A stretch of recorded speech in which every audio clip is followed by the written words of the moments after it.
Praise the Lord. మంగళవారము July 9, 2024.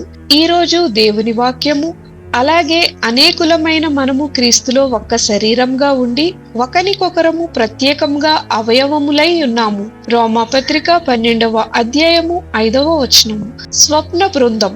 Melanie మరియు Trevor ఇరువురు స్నేహితులు కలిసి పర్వత మార్గాల్లో మైళ్ళ దూరం పాదయాత్ర చేశారు. అయినప్పటికీ మరొకరు లేకుండా అలా ఒక్కరు మాత్రమే చేయలేరు. స్పినా బిఫిడాతో జన్మించిన మెలానీ వీల్ చైర్ ను ఉపయోగిస్తుంది. ట్రెవర్ గ్లకోమాతో తన చూపును కోల్పోయాడు.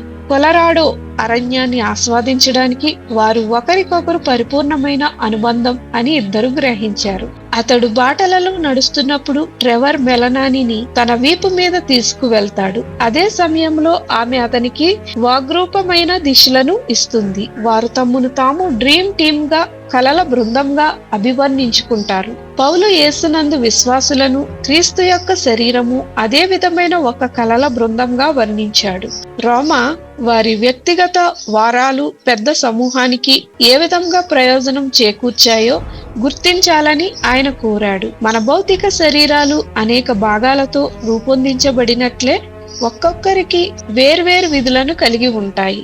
మనం కలిసి ఒక ఆత్మీయ శరీరాన్ని ఏర్పరచుకుంటాము మరియు మా ఈవులు సంఘం యొక్క సామూహిక ప్రయోజనం కోసం సేవలో ఇవ్వబడతాయి. ఇవ్వడం, ప్రోత్సహించటం లేదా బోధించటం లేదా ఏవైనా ఇతర ఆత్మీయ వరములు మనల్ని మరియు మన వరములను ఇతరులందరికీ చెందినవిగా భావించమని పౌలు మనకు ఆదేశించాడు. మెలానీ మరియు ట్రెవర్లు తమకు లేని వాటి మీద దృష్టి సారించడం లేదు లేదా ఇతరులతో పోల్చినప్పుడు వారు కలిగి ఉన్న వాటిని గురించి గర్వపడరు. బదులుగా వారు తమ వరములను ఇతరులకు సేవలో ఉల్లాసంగా ఇస్తారు. వారి సహకారంతో వారిద్దరూ ఎంతగా మెరుగ్గా ఉన్నారో గుర్తిస్తారు. మనము కూడా మన తోటి సభ్యులతో దేవుడు మనకు ఇచ్చిన వరములను ఉచితంగా మిళితం చేద్దాం. క్రీస్తు నిమిత్తం మీరు వాటిని మీ చుట్టూ ఉన్న వారితో ఏ విధంగా పంచుకోగలరు?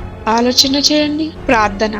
దేవా, నీవు నాకు ఇచ్చిన వరములను క్రీస్తు శరీరానికి ప్రయోజనం చేకూర్చడానికి సామర్థ్యాలను ఏ విధంగా ఉపయోగించవచ్చో నాకు దయచేసి చూపమని యేసు నామమున అడుగుచున్నాం తండ్రి.